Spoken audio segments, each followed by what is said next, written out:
नमस्कार, आप सभी दर्शकों का रिपोर्टर पोस्ट में स्वागत है। और आज का मुद्दा जो है वो 1932 क्या हुआ, ये सवाल जो है विपक्ष उठा रही है। आपको बता दें कि विपक्ष लगातार इसको लेकर के अपनी आवाज़ सदन के बाहर और सदन के अंदर उठाता हुआ नजर आ रहा है। तो वहीं दूसरी ओर जब सत्ता पक्ष के विधायकों और मंत्रियों से जब इसको लेकर के सवाल पूछा गया तो सीधे सुनिए, मंत्री मिथिलेश ठाकुर यहाँ पर, साथ ही साथ अगर हम बात करेंगे सत्यानंद भोक्ता की, चंपई सोरेन की और मथुरा महतो की, तो सीधे सुनिए उन्होंने क्या कुछ कहा है। आप भी तो 32 को लेकर आप लोगों का वादा क्या होगा, ये बीजेपी सवाल उठा रही है, 1932 का क्या हुआ वादा? ये तो जो वो लोग जवाब दे, 32 का क्या हुआ। हम लोगों ने जो इन लोगों का गले का फांस बना हुआ था और इन लोगों की मजबूरी थी समर्थन करना, लेकिन अब जो जिम्मेदारी इनकी है वो जिम्मेदारी पर इन्हें बात करना चाहिए कि हम लोगों ने विधानसभा से पारित करवा कर भिजवा दिया।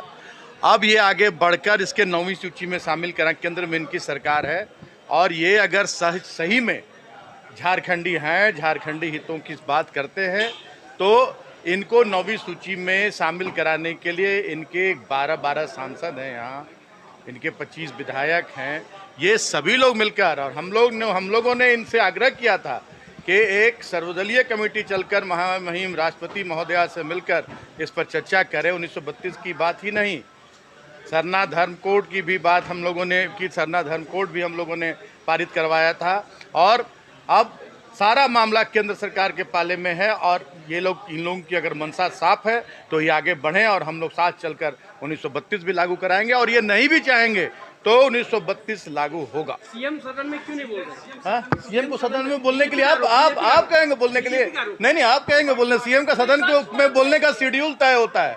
बीजेपी जैसे चाहेगी वैसे सीएम करेंगे। हाँ, सीएम को जनता ने चुनकर भेजा है और जनता ने बनाई है सरकार, वो बीजेपी के इशारे पर काम करेंगे। सीएम को बोलने का समय तय होता है, तिथि तय होता है, और उस समय अरे एक मंत्री को ये नहीं बर्दाश्त कर पा रहे, सीएम को बर्दाश्त कर पाएंगे? ये मंत्री जब बोलते हैं तो ये दौड़ लगा देते हैं, सदन से भाग उठते हैं। हाँ, एक विधायक बोलते हैं तो भाग उठते हैं सदन से, ये क्या सीएम को झेल पाएंगे? आप बोलते हैं 1932 और 2023 तक का कभी का ध्यान रखेंगे, लेकिन यहाँ पे सवाल उठ रहे हैं 1932 का वादा क्या हो, जब 23 तक का ही करना तो 32 का नारा क्यों लगाई थी ये सरकार?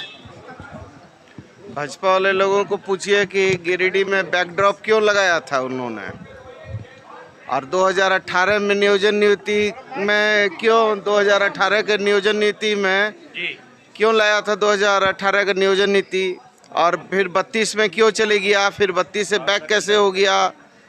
तो भाजपा जो है दोहरा चरित्र प्रस्तुत कर रही है, कभी हिंदी के पक्ष में बोलती है, कभी हिंदी के विरोध में बोलती है, कभी संस्कृत के विरोध में बोलती है। भाजपा स्पष्ट करे ना, और जो ये ट्विटर करके माहौल को बिगाड़ कर 16,000 लोगों ने ट्वीट किया, 4.5 लाख लोगों को दिखा दिया।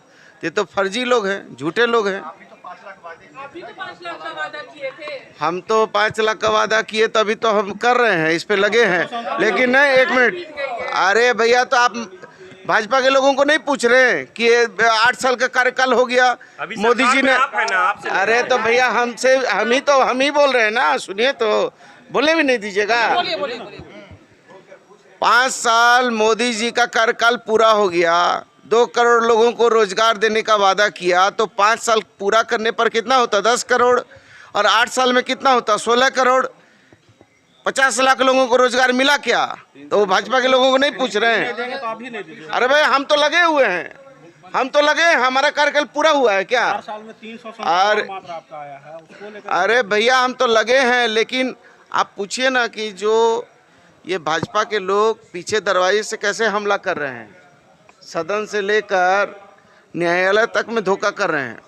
नियोजन नीति लेकर के सरकार गंभीर और संवेदनशील है। सभी विषयों को ध्यान में रखते हुए बहुत जल्द नियोजन नीति घोषणा होगा। मंत्री जी लगातार नियोजन नीति को लेकर हंगामा कर रही है, लेकिन सरकार जो है वार्ता से अच्छा, हम लोग तुरंत कर ही देंगे तो फिर इन लोग पर मुद्दा क्या बचेगा? ये सब सही समय पर घोषणा होगा। सदन की कार्रवाई किस तरीके से? देखिए, सदन का जो कार्रवाई है वो तो चलता ही रहता है, लेकिन उन लोग कुछ अपना जो मुद्दा है इन लोग लेकर के सब लाते रहता है। 1932 भी होगा, ओबीसी आरक्षण भी होगा। जो राज्य सरकार ने जो कमेंटमेंट किया है, सभी कमेंटमेंट सरकार पूरा करने काम करेगी और नियोजन नीति भी होगा सही समय पर सही जवाब दिया जाएगा। अभी तो हमारे पास समय है, सरकार जवाब देगी। यहाँ पर लोग आवाज बुलंद करें। आपने कल कहा था कि हम लोगों ने नियोजन नीति स्पष्ट कर दी है, लेकिन अभ्यर्थियों का कमेंट आ रहा है कि हमें नहीं समझ में आ रहा है क्या नियोजन नीति है। किसको कौन क्या बोल रहा है? स्टूडेंट्स लोग बोल रहे हैं कि हम लोगों को देखिए, उन्होंने नियोजन नीति बनाई, वही एक्सेप्ट नहीं कर रहे। कौन नहीं कर रहा है? छात्र झारखंड के जो छात्र हैं देखिए, वो इसका लगातार ये सब ऐसे ही अफवाह है।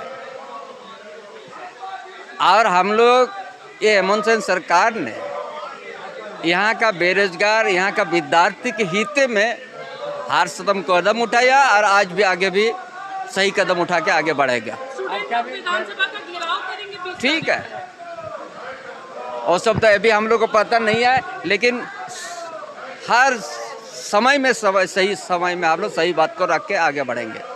जो है लोकतांत्रिक तरीके से रखे, लेकिन सदन बाधित करना उचित नहीं है, क्योंकि प्रश्नकाल में बहुत सारे मुद्दे होते हैं जो जनहित में वो बाधित हो जाते हैं। इसलिए हम प्रतिपक्ष के लोगों से कहना चाहें कि अपने जो बात है उसको लोकतांत्रिक तरह से रखें, लेकिन प्रश्नकाल बाधित नहीं। मसौदी नियोजन नीति को लेकर के न सिर्फ विपक्ष बल्कि सत्ता पक्ष के भी लोबिंदा भी जो है सदन के अंदर जिस तरीके से सवाल उठा रहे हैं उसको क्या कहें? माननीय विधायक हैं, वो अपने सदन में रख रहे हैं अपने बातों को, और जो भी बात वो रख रहे हैं सरकार तो संज्ञान में ले ही रहा है। और नियोजन नीति ऐसा बन के आएगा जो निश्चित रूप से विवादित नहीं होगा, जिसमें हमारे माननीय मुख्यमंत्री काफ़ी गंभीर है। सीधे तौर पर विरोध देखिए, सीधे तौर हो चाहे टेढ़ा हो, उस पर नहीं देखा जाता है। वो अपने बात को रख रहे हैं सदन में, रखने का उनका काम है, वो रखे। सरकार जो है वो नियोजन नीति ऐसा एक संवैधानिक किया है जिसमें सभी पक्ष को देखा जाएगा और उसमें निश्चित रूप से नया रास्ता निकलेगा। 1932 का वादा क्या हुआ ये पूछ रहे हैं। जो पूछ रहे हैं उसको हम लोग सदन चलते सत्र में इसकी जवाब हम लोग देंगे। छात्र भी विरोध कर रहे हैं दादा। जो भी विरोध कर रहे हैं हम चलते सत्र में इसका निराकरण निकाल रहे हैं। तो आपने यहाँ पर स्पष्ट रूप से मंत्रियों को सुना, साथ ही साथ विधायक को सुना। उनका स्पष्ट कहना है कि सरकार पूरी तरीके से प्रतिबद्ध है। 1932 खतियान का वादा सरकार को याद है और सरकार इसको लेकर के पूरी तरीके से तैयार भी है। और यहाँ पर मंत्री मिथिलेश ठाकुर ने कहा कि एक प्रतिनिधि जो है वो राष्ट्रपति से जा कर के मुलाकात करे। ये भी हम लोगों ने बीजेपी के सामने प्रस्ताव रखा था कि हमारे साथ चले और वहाँ जा कर के बातचीत करें, 1932 को लेकर के हो या फिर सरना धर्म कोड को करके हो या फिर 27% ओबीसी आरक्षण का मामला हो, तो इसको लेकर के चले। अगर बीजेपी नहीं जाती है उसके बाद भी सत्ता पक्ष के विधायक और मंत्री जो है प्रतिनिधि बनाकर राष्ट्रपति से मुलाकात करेंगे और 1932 का वादा जरूर पूरा करेंगे। तब तक के लिए बने रहिए रिपोर्टर पोस्ट के साथ। मैं पूजा, नमस्कार।